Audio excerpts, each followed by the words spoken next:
എന്റെ പേര് ശോഭാരാജ്. ഞാൻ കോഴിക്കോട് ജില്ലയിൽ വടകരയിലെ തോടന്നൂർ തൂവാറമ്മൽ കുഞ്ഞിരാമന്റെയും മാധുവിന്റെയും മകളാണ്. SSLC പരീക്ഷ കഴിഞ്ഞ ഉടനെ തന്നെ എന്റെ കല്യാണം കഴിഞ്ഞിരുന്നു. ഞാൻ നല്ല മാർക്കോടു കൂടി പാസ്സായിരുന്നു. പക്ഷെ കല്യാണത്തിന് ശേഷം എനിക്ക് തുടർന്ന് പഠിക്കാൻ കഴിഞ്ഞില്ല. എന്നെ കല്യാണം കഴിച്ചത് ചെമ്മരത്തൂരിലെ പ്രവാസിയായ ME രാജനാണ്. ഞങ്ങൾക്ക് രണ്ട് മക്കളാണ്, ഒരു മോനും ഒരു മോളും. 1998 എനിക്കും എന്റെ രണ്ട് മക്കൾക്കും ബഹറിലേക്ക് പോകാനുള്ള ഭാഗ്യം ലഭിച്ചു. മോന് 5 വയസ്സും മോൾക്ക് 2 വയസ്സുമായിരുന്നു പ്രായം. ആദ്യമായിട്ട് ഫ്ലൈറ്റ് യാത്ര ചെയ്യാനുള്ള ഒരു ഭാഗ്യം ലഭിച്ചതിന്റെ സന്തോഷത്തിലായിരുന്നു ഞാൻ. അങ്ങനെ ഒരുപാട് സ്വപ്നങ്ങളൊക്കെ കണ്ടുകൊണ്ടായിരുന്നു ഞാൻ ബഹറിലേക്ക് ഫ്ലൈറ്റ് ഇറങ്ങിയത്. എയർപോർട്ടിൽ ഇറങ്ങിയപ്പോ കൗണ്ടറിൽ നിന്ന് പാസ്പോർട്ട് കൊടുത്തപ്പോ അറബികൾ ഇംഗ്ലീഷ് സംസാരിക്കുന്നത് കേട്ടപ്പോ ഞാൻ പെട്ടെന്ന് സ്റ്റക്കായി. ഇംഗ്ലീഷ് സംസാരിക്കേണ്ട ഒരു ഭാഷയായിരുന്നു, എന്നെ സ്കൂളിൽ ഇത് സംസാരിക്കാൻ പഠിപ്പിച്ചിട്ടില്ലല്ലോ എന്ന് ചിന്തിച്ചു പോയി. അങ്ങനെ എന്റെ മനസ്സിനൊരു ഭയം വന്നു ഇംഗ്ലീഷ് സംസാരിക്കാൻ. അങ്ങനെ ഫ്ലാറ്റിൽ എത്തിയപ്പോ ഹസ്ബൻഡിന്റെ ഫ്രണ്ട്സുമാര് മറ്റു ഭാഷകളിലുള്ളവരായിരുന്നു. അവരോടൊന്നും ഒരക്ഷരം മിണ്ടാൻ എനിക്ക് കഴിഞ്ഞിരുന്നില്ല. കാരണം എനിക്കൊരു പേടിയായിരുന്നു ഇംഗ്ലീഷ് സംസാരിക്കാൻ. ഹസ്ബൻഡിന്റെ ബോസിന്റെ സെക്രട്ടറി ഒരു ഗോവൻ ലേഡി ആയിരുന്നു. അവര് ഹസ്ബൻഡിനോട് പറഞ്ഞു, ആഴ്ചയിൽ ഒരു ദിവസം നീ നിന്റെ മക്കളെ എനിക്കൊന്ന് കൊണ്ടുവന്ന് കാണിച്ചു തരണമെന്ന്. കാരണം അവർക്കൊരു മോനുണ്ടായിരുന്നു, ഓട്ടിസം ബാധിച്ച കുട്ടിയായിരുന്നു. അങ്ങനെ ഫസ്റ്റ് വീക്ക് തന്നെ ഞങ്ങൾ അവരുടെ വീട്ടിലേക്ക് പോവുകയാണ്. പോകുന്ന സമയത്ത് ഞാൻ ഹസ്ബൻഡിനോട് പറഞ്ഞു, അവരെന്നോട് എന്തെങ്കിലും ഇംഗ്ലീഷ് ചോദിച്ചാൽ എനിക്കൊന്നും മറുപടി പറയാൻ അറിയില്ലല്ലോ, അതുകൊണ്ട് എന്തെങ്കിലും എന്നെ ഇംഗ്ലീഷ് സംസാരിക്കാൻ പഠിപ്പിച്ചു തരണമെന്ന് പറഞ്ഞു. അപ്പൊ അദ്ദേഹം എന്നോട് പറഞ്ഞു, നീ ഒന്നും പറയണ്ട, ഞാൻ സംസാരിച്ചു കൊള്ളുമെന്ന് പറഞ്ഞു. അങ്ങനെ ഞങ്ങൾ അവിടെ പോയി. ഞാൻ മിണ്ടാതിരുന്നു, അവർ തമ്മിൽ സംസാരിച്ചു. സംസാരിക്കുന്നതിനിടയിൽ ഹസ്ബൻഡ് അവരോട് പറഞ്ഞു, ഇവൾക്ക് ഇംഗ്ലീഷ് സംസാരിക്കാൻ അറിയില്ല എന്ന് പറഞ്ഞു. അതുകൊണ്ട് തന്നെ അവരെന്നോടൊന്നും ചോദിച്ചതുമില്ല. അങ്ങനെ ഞങ്ങൾ 1 മണിക്കൂർ അവിടെ സ്പെൻഡ് ചെയ്തു. അവർ ഫുഡൊക്കെ കൊണ്ടു തന്നു. അതൊക്കെ കഴിച്ച് ഞങ്ങൾ തിരിച്ച് വീട്ടിലേക്ക് പോന്നു. പിറ്റേത്തെ ആഴ്ച വീണ്ടും പോയി. പിറ്റേത്തെ ആഴ്ച ഞാൻ ഹസ്ബൻഡിനോട് ഒന്നും പറഞ്ഞില്ല. ഞാൻ അവിടെ പോയി മിണ്ടാതിരുന്നു. അവർ തമ്മിൽ സംസാരിച്ചു. ഫുഡൊക്കെ ഞങ്ങൾക്ക് തന്നു. അതൊക്കെ കഴിച്ച് ഞങ്ങൾ 1 മണിക്കൂർ അവിടെ സ്പെൻഡ് ചെയ്തതിനു ശേഷം തിരിച്ചു വീട്ടിലേക്ക് പോന്നു. മൂന്നാമത്തെ ആഴ്ച വീണ്ടും പോയപ്പോ പോകുന്ന സമയത്ത് ഞാൻ തീരുമാനിച്ചു, ഇന്ന് അവരോട് എന്തെങ്കിലും ഇംഗ്ലീഷ് സംസാരിക്കണമെന്ന്. അങ്ങനെ ഞാൻ അവിടെ പോയി മിണ്ടാതിരുന്നു. അവര് തമ്മിൽ സംസാരിച്ചു. കുറച്ച് സമയം കഴിഞ്ഞപ്പോൾ അവര് ഫുഡ് എടുക്കാൻ വേണ്ടി കിച്ചണിലേക്ക് പോയപ്പോ അവരുടെ പിറകെ ഞാനും പോയി. ഞാൻ അവരോട് പറഞ്ഞു, അനറ്റ് എന്നാണ് അവരുടെ പേര്. Annette, this kitchen is very big but my kitchen is very small എന്ന് പറഞ്ഞു. ഞാനത് പറഞ്ഞു തീരുന്നതിന് മുമ്പ് അവര് ഓടി ഹാളിലേക്ക് വന്നിട്ട് ഹസ്ബൻഡിനോട് പറഞ്ഞു, രാജ ശോഭ ഈസ് സ്പീക്കിംഗ് ഇംഗ്ലീഷ് എന്ന് പറഞ്ഞു. ഞാനും പിറകെ വന്നപ്പോ എന്റെ പുറത്ത് തട്ടിയിട്ട് അവരെന്നോട് പറഞ്ഞു, ശോഭ യു ക്യാൻ സ്പീക്ക് ഇംഗ്ലീഷ് എന്ന് പറഞ്ഞു. ആ ഒരു എൻകറേജ്മെന്റ് ആണ് പിന്നീട് എനിക്ക് ഇംഗ്ലീഷ് സംസാരിക്കാനുള്ള ധൈര്യം ഉണ്ടാക്കി തന്നത്. അതിനുശേഷം ഞാൻ എല്ലാവരുടെ അടുത്തും ഇംഗ്ലീഷ് സംസാരിക്കും. ഗ്രാമർ തെറ്റുന്നതോ വാക്കുകൾ തെറ്റുന്നതോ ഒന്നും ഞാൻ ശ്രദ്ധിക്കാറില്ല. ധൈര്യപൂർവ്വം സംസാരിക്കുമായിരുന്നു. അങ്ങനെ 1 മാസം ഞങ്ങള് വളരെ സന്തോഷത്തോടു കൂടി ജീവിച്ചു. 1 മാസത്തിന് ശേഷം ഹസ്ബൻഡിന് സാലറി കിട്ടിയപ്പോ ഹസ്ബൻഡ് എന്നോട് പറഞ്ഞു, എന്റെ സാലറി ഇതാണ്. ഈ സാലറി കൊണ്ട് നമ്മുടെ മക്കളെ ഇവിടെ പഠിപ്പിക്കാനോ അല്ലെങ്കിൽ നമുക്കിവിടെ കുറെ കാലം ജീവിക്കാനോ അച്ഛനും അമ്മയ്ക്കും നാട്ടിലെ ചെലവിന് അയച്ചു കൊടുക്കാനോ ഒന്നും ഇത് തികയില്ല. അതുകൊണ്ട് കുറച്ച് ദിവസം ഇവിടെ നിന്നിട്ട് നമുക്ക് തിരിച്ച് നാട്ടിലേക്ക് പോകാമെന്ന് പറഞ്ഞു. ഒരുപാട് സ്വപ്നങ്ങൾ കണ്ടുകൊണ്ട് വന്ന എനിക്ക് അതൊരു ഷോക്കായിരുന്നു. പെട്ടെന്ന് ഞാൻ ഹസ്ബൻഡിനോട് പറഞ്ഞു, പറ്റില്ല, ഞാൻ നമ്മുടെ മക്കളെ ബഹ്റൈൻ സ്കൂളിൽ പഠിപ്പിക്കുന്നത് സ്വപ്നം കണ്ടുകൊണ്ടാണ് വന്നത്. അതുകൊണ്ട് നമ്മുടെ മക്കളെ നമ്മൾ ഇവിടുത്തെ സ്കൂളിൽ തന്നെ പഠിപ്പിക്കുമെന്ന് പറഞ്ഞു. അപ്പൊ അദ്ദേഹം എന്നോട് ചോദിച്ചു, എങ്ങനെയെന്ന് ചോദിച്ചു. ഞാൻ പറഞ്ഞു, ഞാൻ ജോലി ചെയ്യും. ആഹ് ജോലി ചെയ്യുമെന്ന് പറഞ്ഞിട്ടുണ്ടെങ്കിലും ജോലി ചെയ്യാൻ എന്ത് സർട്ടിഫിക്കറ്റ് ആണ് എന്റെ കയ്യിലുള്ളത്? ആകെ SSLC പാസ്ഡ് സർട്ടിഫിക്കറ്റ് മാത്രമുണ്ട്. ഞാൻ 2ാം ക്ലാസ്സിൽ പഠിക്കുന്ന സമയത്ത് എന്റെ മനസ്സിലൊരു മോഹം ഉദിച്ചിട്ടുണ്ടായിരുന്നു. എന്റെ ക്ലാസ് ടീച്ചറെ കണ്ട് മോഹിച്ചതാണ്. നല്ല ടീച്ചറായിരുന്നു. ടീച്ചർ കുട്ടികളെ സ്നേഹിക്കുന്നു, കുട്ടികൾ ടീച്ചറെ സ്നേഹിക്കുന്നു. അപ്പൊ ഞാൻ വിചാരിച്ചു, ഞാൻ വലുതായിട്ട് ഒരു ടീച്ചറായി കഴിഞ്ഞാൽ എന്നെയും കുട്ടികളെ സ്നേഹിക്കും, എനിക്കും കുട്ടികളെ സ്നേഹിക്കാൻ കഴിയുമെന്ന് അന്ന് ഞാൻ സ്വപ്നം കണ്ടതായിരുന്നു. ആ ഒരു സ്വപ്നം മുട്ടിട്ട് പൂവിട്ട് വിടർന്നു നിൽക്കുന്ന ഒരു സമയമായിരുന്നു ഞാൻ ജോലിക്ക് വേണ്ടി ചിന്തിച്ച് പഠിച്ചിരുന്ന ആ ഒരു സമയം. അങ്ങനെ ഞാൻ എൻ്റെ SSLC പാസ്ഡ് സർട്ടിഫിക്കറ്റും എടുത്ത് ബഹ്റൈനിലുള്ള പല നേഴ്സറികളിലും സ്കൂളുകളിലും കയറി ഇറങ്ങി. എനിക്കൊരു ടീച്ചർ പോസ്റ്റ് കിട്ടുമോ എന്ന് നോക്കിയിട്ട് എല്ലായിടത്തും പ്രിൻസിപ്പൾ പറഞ്ഞു, ഡിഗ്രി സർട്ടിഫിക്കറ്റ് ഇല്ലാതെ ടീച്ചർ പോസ്റ്റ് തരാൻ പറ്റില്ല എന്ന് പറഞ്ഞു. അങ്ങനെ ഞാൻ അവിടുത്തെ ഒരു ഇൻസ്റ്റിറ്റ്യൂട്ടിൽ പോയി പ്രിൻസിപ്പളെ കണ്ടു. പ്രിൻസിപ്പളോട് ഞാൻ ചോദിച്ചു, ഡിഗ്രി പഠിക്കാൻ എന്താണ് സാറേ വേണ്ടതെന്ന്. അപ്പൊ അദ്ദേഹം എന്നോട് പറഞ്ഞു, SSLC കഴിഞ്ഞ് 5 വർഷം കഴിഞ്ഞാൽ +2 എൻട്രൻസ് എഴുതി ഡിഗ്രി പഠിക്കാനുള്ള അവസരമുണ്ട് എന്ന് പറഞ്ഞു. അപ്പൊ ഞാൻ അതിന് എത്ര ഫീസ് ആകുമെന്നൊക്കെ ചോദിച്ച് എഴുതി വാങ്ങിച്ച് വീട്ടിൽ വന്നു.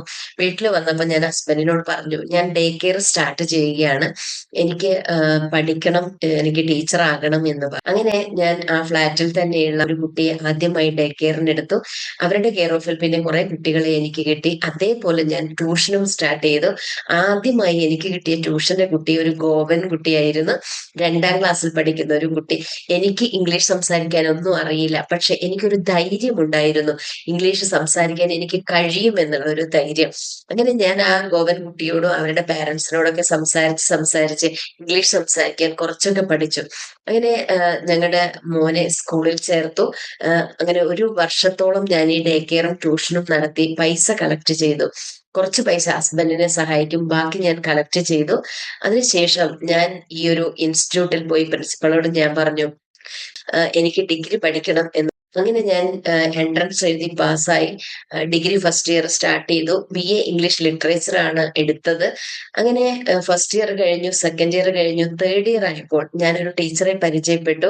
അപ്പൊ ഞാൻ ടീച്ചറോട് ചോദിച്ചു, ടീച്ചർ എങ്ങനെയാണ് ഇവിടുത്തെ സ്കൂളിലെ ജോലിക്ക് കയറിയത്, ഏത് സർട്ടിഫിക്കറ്റ് വെച്ചിട്ടാണ് എന്ന് ചോദിച്ചു.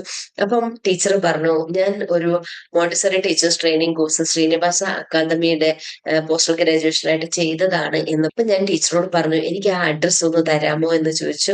ആ അഡ്രസ്സ് വാങ്ങി ഞാൻ അവിടത്തേക്ക് ഒരു ലെറ്റർ എഴുതി. അപ്പൊ അവരെനിക്ക് മെറ്റീരിയൽ ഒക്കെ പോസ്റ്റലായിട്ട് അയച്ചു തന്നു. അങ്ങനെ ഞാൻ തേർഡ് ഇയർ ഡിഗ്രിയോടൊപ്പം തന്നെ ഈ ഒരു ടീച്ചേഴ്സ് ട്രെയിനിങ് കോഴ്സും പഠിച്ചു. അങ്ങനെ 2 സർട്ടിഫിക്കറ്റും ഒരുമിച്ച് കിട്ടിയപ്പോൾ മക്കളുടെ സ്കൂളിൽ അപ്ലിക്കേഷൻ കൊടുത്തു. അവിടെ അപ്ലിക്കേഷൻ കൊടുത്തപ്പോൾ പ്രിൻസിപ്പൾ പറഞ്ഞു, അടുത്ത ആഴ്ച ഞങ്ങൾ ഒരു ബ്രിട്ടീഷ് കരിക്കുളം നഴ്സറി സ്റ്റാർട്ട് ചെയ്യുന്നുണ്ട്, അവിടത്തേക്ക് അപ്പോയിന്റ്മെന്റ് തരാമെന്ന് പറഞ്ഞു. അങ്ങനെ അവിടെ എനിക്ക് ഇന്റർവ്യൂവിനുള്ള അപ്പോയിന്റ്മെന്റ് കിട്ടി. ഇന്റർവ്യൂവിൽ ഞാൻ പാസ്സായി, സെലക്ഷനായി. അങ്ങനെ ഞാനവിടെ ടീച്ചറായിട്ട് ജോലി ചെയ്തു. 3 വർഷത്തോളം ഞാനവിടെ വർക്ക് ചെയ്തു. ഈ 3 വർഷം കൊണ്ട് ഞാൻ പഠിച്ചെടുക്കുകയായിരുന്നു എങ്ങനെയാണ് ഒരു സ്റ്റാർട്ടിംഗ് നഴ്സറി തുടങ്ങേണ്ടത്, എന്തൊക്കെയാണ് അതിൽ അറിയേണ്ടത്, എന്തൊക്കെ കാര്യങ്ങൾ നമ്മൾ ശ്രദ്ധിക്കണം, ഒക്കെ ഞാൻ 3 വർഷം കൊണ്ട് പഠിച്ചെടുത്തു. അങ്ങനെ ഞാൻ 3 വർഷത്തിന് ശേഷം അവിടെ റിസൈൻ ചെയ്ത് സ്വന്തമായി ഒരു നഴ്സറി സ്റ്റാർട്ട് ചെയ്തു. എൻ്റെ ഡേ കെയറും ട്യൂഷനും ഞാൻ സ്റ്റോപ്പ് ചെയ്തിരുന്നില്ല. ഞാൻ കോളേജിൽ പോകുമ്പോഴും സ്കൂളിൽ പോകുമ്പോഴൊക്കെ എൻ്റെ ഫ്രണ്ട്സിനെ ഏൽപ്പിച്ചിട്ടാണ് ഞാൻ പോകാറ്. തിരിച്ചു വരുമ്പോൾ ഞാൻ തന്നെ നോക്കും. അങ്ങനെ ഞാൻ എക്സ്ട്രാ ആയിട്ട് ഒരു നഴ്സറിയും കൂടെ സ്റ്റാർട്ട് ചെയ്തു. അങ്ങനെ 15 വർഷത്തോളം ആ നഴ്സറി ഞാൻ നടത്തിയിരുന്നു. 22 വർഷത്തോളം ഡേ കെയറും ട്യൂഷനും നടത്തിയിരുന്നു. 22 വർഷത്തിനിടയ്ക്ക് 100 കണക്കിന് മക്കളെ എനിക്ക് പഠിപ്പിക്കാനുള്ള ഭാഗ്യം ലഭിച്ചു. പല ഭാഷകളിലുള്ള മക്കളെ എനിക്ക് പഠിപ്പിക്കാൻ കഴിഞ്ഞു. നേപ്പാളി, ഫിലിപ്പീനി, പാകിസ്ഥാനി, ബംഗ്ലാദേശ്, ശ്രീലങ്ക, സൗദി, ബഹ്റൈനി, ഇങ്ങനെയുള്ള പല പല രാജ്യത്തുള്ള മക്കളെ പഠിപ്പിക്കാനുള്ള ഭാഗ്യം എനിക്ക് ലഭിച്ചു. മക്കളെ പഠിപ്പിക്കുന്നത് മാത്രമല്ല, അവരുടെ പാരന്റ്സുമായി സംസാരിക്കാനുള്ള ഒരു ഭാഗ്യം ലഭിച്ചു. കേരളത്തെ എടുത്തു നോക്കുകയാണെങ്കിൽ ഏകദേശം ഡിസ്ട്രിക്റ്റിലുള്ള കുട്ടികളെയും ഞാൻ പഠിപ്പിച്ചിട്ടുണ്ട്. ഒരു ഡിസ്ട്രിക്റ്റ് നോക്കുകയാണെങ്കിൽ ഒരു 5 കുട്ടികളെയെങ്കിലും ഞാൻ പഠിപ്പിച്ചിട്ടുണ്ടായിരിക്കും. ഇത്രയും ഭാഗ്യം എനിക്ക് ലഭിച്ചു. ഞാൻ 2ാം ക്ലാസ്സിൽ നിന്ന് കണ്ട ആ ഒരു സ്വപ്നം സാക്ഷാത്കരിക്കുകയായിരുന്നു. ഒരുപാട് മക്കളെ എനിക്ക് സ്നേഹിക്കാൻ കഴിഞ്ഞു.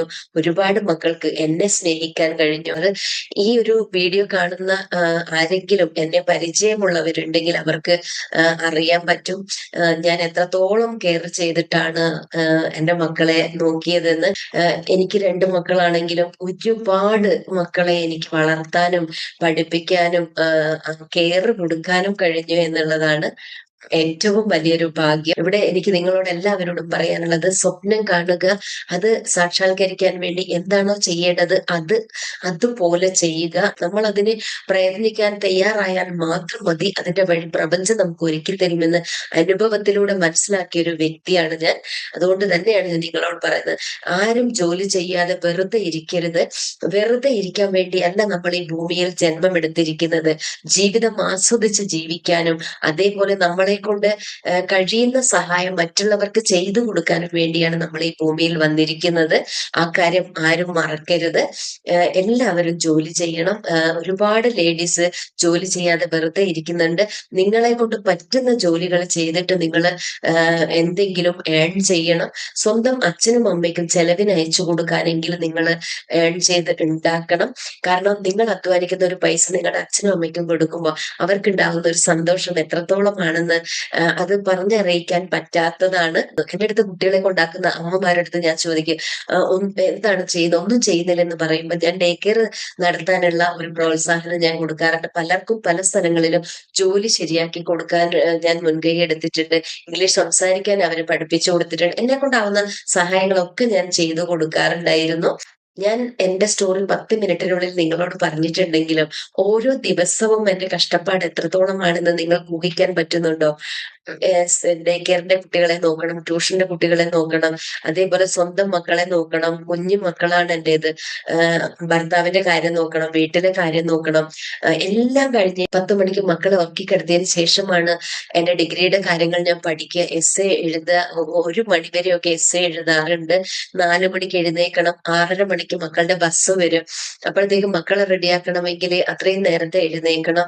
ഇങ്ങനെ ഉറക്കും ഊണുമില്ലാതെ കഷ്ടപ്പെട്ടിട്ടാണ് ഞാൻ എന്റെ ഡിഗ്രി സർട്ടിഫിക്കറ്റ് നേടിയെടുത്തത്. ജീവിതത്തിൽ ഒരുപാട് കഷ്ടപ്പാടുകൾ ഞാൻ അനുഭവിച്ചിട്ടുണ്ട്. പക്ഷെ അതിനനുസരിച്ചുള്ള ഒരു സന്തോഷവും എനിക്ക് ലഭിച്ചിട്ടുണ്ട്. ഈ ഈ ഒരു കഷ്ടപ്പാട് കൊണ്ട് എനിക്ക് കിട്ടിയ നേട്ടം എന്താണെന്ന് വെച്ച് കഴിഞ്ഞാൽ, എനിക്ക് എന്റെ ഭർത്താവിനെ നന്നായിട്ട് സഹായിക്കാൻ കഴിഞ്ഞു. വീടെടുക്കുന്ന കാര്യത്തിലായാലും, മക്കളുടെ പഠിപ്പിന്റെ കാര്യത്തിലായാലും, കാർ എടുക്കുന്ന കാര്യത്തിലായാലും, എന്ത് കാര്യത്തിലായാലും എനിക്ക് സഹായിക്കാൻ കഴിഞ്ഞു. അതോടൊപ്പം തന്നെ ഞങ്ങൾക്ക് കിട്ടിയ ഏറ്റവും വലിയ ഭാഗ്യം എന്താണെന്ന് വെച്ച് കഴിഞ്ഞാൽ, ഞങ്ങളുടെ അച്ഛനെയും അമ്മയെയും പൊന്നു പോലെ നോക്കാൻ കഴിഞ്ഞു എന്നുള്ളതാണ്. അവരെന്ത് കാര്യം പറഞ്ഞാലും ഓൺ ദ സ്പോട്ടിൽ അത് ചെയ്തു കൊടുക്കാനും, അവർക്ക് ഒന്ന് കാണണം എന്ന് പറയുമ്പോൾ, അല്ലെങ്കിൽ ഞങ്ങൾക്ക് ഒന്ന് അവരെ കാണണമെന്ന് തോന്നുമ്പോൾ ഓൺ ദ സ്പോട്ടിൽ ടിക്കറ്റ് എടുത്ത് നാട്ടിൽ വരാനും കഴിഞ്ഞു എന്നുള്ളതാണ് ഏറ്റവും വലിയൊരു ഭാഗ്യം. പിന്നെ മക്കളെ അവിടെ തന്നെ പഠിപ്പിക്കാൻ കഴിഞ്ഞു. +2 വരെ മോനെ ബഹ്റൈനിൽ തന്നെ പഠിപ്പിച്ചിട്ട് എഞ്ചിനീയറിംഗിന് കോയമ്പത്തൂരിൽ ചേർത്തു. മോളെ +2 കഴിഞ്ഞതിന് ശേഷം ഞാൻ പഠിച്ച കോളേജിൽ തന്നെ ഡിഗ്രിക്ക് ചേർത്തു. രണ്ടുപേരുടെ പഠിപ്പ് കഴിഞ്ഞതിന് ശേഷം രണ്ടുപേർക്കും ബഹ്റൈനിൽ തന്നെ ജോലി കിട്ടി. അങ്ങനെ ഞങ്ങൾ സന്തോഷത്തോടു കൂടി ജീവിക്കുകയായിരുന്നു. അതിനുശേഷം കൊറോണ സമയത്താണ് മക്കളുടെ കല്യാണത്തിന്റെ ആവശ്യത്തിന് വേണ്ടി ഞങ്ങൾ നാട്ടിൽ വന്നത്. നാട്ടിൽ വന്നപ്പോ കൊറോണ സമയം എന്ന് പറഞ്ഞു കഴിഞ്ഞാൽ എല്ലാവർക്കും പ്രതിസന്ധികൾ ഉണ്ടായ ഒരു കാലഘട്ടമായിരുന്നു അത്, അല്ലെ? അങ്ങനെ നാട്ടില് സെറ്റിൽഡ് ആവുകയായിരുന്നു. ഇപ്പൊ ഞാൻ നാട്ടിലാണുള്ളത്. ഞാൻ നഴ്സറി നടത്തുന്ന സമയത്ത് എനിക്ക് 5 കുട്ടികൾ, ഓട്ടിസം ബാധിച്ച കുട്ടികൾ ഉണ്ടായിരുന്നു. ആ കുട്ടികളെ പഠിപ്പിക്കുന്ന സമയത്ത് ഞാൻ ഇങ്ങനെ ചിന്തിക്കുമായിരുന്നു, എന്താണ് ഈ കുട്ടികളുടെ മനസ്സിന് പറ്റിയത്? എന്തുകൊണ്ടാണ് ഈ കുട്ടികൾക്ക് സംസാരിക്കാൻ കഴിയാത്തത്? എന്താണ് അവരുടെ പ്രോബ്ലം? എങ്ങനെയാണ് അതിനൊരു സൊല്യൂഷൻ കൊടുക്കുക എന്ന് ഞാനിങ്ങനെ ചിന്തിക്കുമായിരുന്നു. എനിക്ക് മനസ്സിനെ കുറിച്ച് പഠിക്കണം എന്ന് ഞാൻ ആഗ്രഹിച്ചിരുന്നു. അത് ഇപ്പോഴാണ് എനിക്ക് സാധിച്ചത്. ഇപ്പോൾ ഞാൻ സൈക്കോളജി പഠിച്ചുകൊണ്ടിരിക്കുകയാണ്. എന്റെ 22 വർഷത്തെ പ്രവാസ ജീവിതത്തിനിടയിൽ ഞാൻ ഒരുപാട് ആളുകളെ കണ്ടുമുട്ടിയിട്ടുണ്ട്. ഇംഗ്ലീഷ് സംസാരിക്കാൻ അറിയാത്തത് കൊണ്ട് ജോലിക്ക് അപേക്ഷിക്കാത്ത, വെറുതെ റൂമുകളിൽ ഇരിക്കുന്ന, ഉയർന്ന വിദ്യാഭ്യാസം ഉണ്ടായിട്ടും ഒന്നും ചെയ്യാതിരിക്കുന്നവരെയൊക്കെ ഞാൻ കണ്ടുമുട്ടിയിട്ടുണ്ട്. അങ്ങനെയുള്ളവരെ എനിക്കൊന്ന് സഹായിക്കണമെന്ന് ഞാൻ ആഗ്രഹിച്ചു. എന്റെ ഇംഗ്ലീഷ് സംസാരിക്കാനുള്ള പേടി എങ്ങനെയാണോ മാറിയത്, അതുപോലെ നിങ്ങളുടെ പേടിയും എനിക്ക് മാറ്റി തരണമെന്ന് ഞാൻ ആഗ്രഹിച്ചു. അങ്ങനെ കുറെ ദിവസങ്ങളും മാസങ്ങളും ഞാൻ അതിനെക്കുറിച്ച് ഇങ്ങനെ ചിന്തിച്ചു, എങ്ങനെയാണ് ആ ഒരു പേടി മാറ്റിക്കൊടുക്കുക എന്ന്. അങ്ങനെ NLP ടെക്നിക്കിലൂടെ ഒരു മെഡിറ്റേഷനും അഫർമേഷനും സെൽഫ് ഇൻട്രൊഡക്ഷനും പഠിപ്പിച്ചുകൊണ്ട് അത് മാറ്റാമെന്ന് ഞാൻ കണ്ടെത്തി. അങ്ങനെ നാട്ടിലെ എന്റെ കുറച്ച് സ്റ്റുഡൻസിന് ഞാനത് പരീക്ഷിച്ചു. അവർക്ക് നല്ല റിസൾട്ട് കിട്ടി. അവര് ഒരു പേടിയുമില്ലാതെ ഇപ്പോൾ ഇംഗ്ലീഷ് കഴിയുന്നുണ്ട് എന്ന് പറഞ്ഞു. അതുകൊണ്ട് തന്നെ ഞാനിപ്പോ ഫേസ്ബുക്ക് ആഡൊക്കെ ഇട്ട് പ്രവാസികളെ ഫോക്കസ് ചെയ്യുകയാണ്. കുറച്ച് പ്രവാസികൾ എൻ്റെ അടുത്തേക്ക് വന്നിട്ടുണ്ട്. ഞാൻ പഠിപ്പിക്കുന്നത് 10 ദിവസത്തെ ലൈവ് ക്ലാസ്, 1 മണിക്കൂർ ലൈവ് ക്ലാസ് എടുത്തിട്ട് നിങ്ങളുടെ പേടി മാറ്റി തരികയാണ് ചെയ്യുന്നത്. ഇതിന് കൂടെ ഞാൻ എൻ്റെ ഒരു സ്റ്റുഡന്റിന്റെ ടെസ്റ്റിമോണിയൽ ആഡ് ചെയ്യുന്നുണ്ട്. നിങ്ങളുടെ എല്ലാവരുടെയും സപ്പോർട്ട് എനിക്ക് വേണം. നിങ്ങൾ എല്ലാവരും എന്നെ സപ്പോർട്ട് ചെയ്യുമെന്ന് ഞാൻ വിശ്വസിക്കുന്നു. എൻ്റെ ഈ വീഡിയോ നിങ്ങൾക്ക് ഇഷ്ടമാവുകയാണെങ്കിൽ ലൈക്ക് ചെയ്യാനും ഷെയർ ചെയ്യാനും സബ്സ്ക്രൈബ് ചെയ്യാനും മറക്കരുത്. Thank you. ശോഭ മാമിൻ്റെ ക്ലാസ്സിൽ കയറിയതോടെ എനിക്ക് നല്ലൊരു കോൺഫിഡൻറ്റ് ഉണ്ടായി. നമുക്ക് എല്ലാവർക്കും ക്ലാസ്സിൽ കയറുമ്പോൾ ഒരു സംശയം ഉണ്ടാകും, 10 ദിവസത്തെ ക്ലാസ്സിലൂടെ നമുക്ക് എങ്ങനെ ഇംഗ്ലീഷ് പഠിച്ചെടുക്കാമെന്ന്. പക്ഷെ നമുക്ക് മാം 10 ദിവസത്തെ ക്ലാസ്സിലൂടെ നമ്മുടെ ഉള്ളിലെ ഭയത്തെ ആദ്യം പുറത്തെടുക്കുക. ഒരു മെഡിക്കേഷനിലൂടെ നമ്മുടെ ഉള്ളിലെ ഭയത്തെ ആദ്യം പുറത്തെടുക്കും. എന്നിട്ട് നമുക്ക് ഒരു അഫർമേഷനിലൂടെ നമ്മുടെ ഉള്ളിലെ ഇംഗ്ലീഷിൻ്റെ ഭയം മാറ്റിയെടുത്ത് നമുക്കൊരു കോൺഫിഡൻറ്റ് ഉണ്ടാക്കി തരും. എനിക്ക് നല്ല യൂസ്ഫുള്ളായിട്ട് തോന്നി. നമ്മൾ 10 ദിവസം കഷ്ടപ്പെട്ടിട്ടുണ്ടെങ്കിൽ നമുക്ക് ഇംഗ്ലീഷ് സംസാരിക്കാൻ പറ്റുമെന്ന് ശോഭ മാമിൻ്റെ ക്ലാസ്സിലൂടെ നമുക്ക് നേടിയെടുക്കാൻ പറ്റും.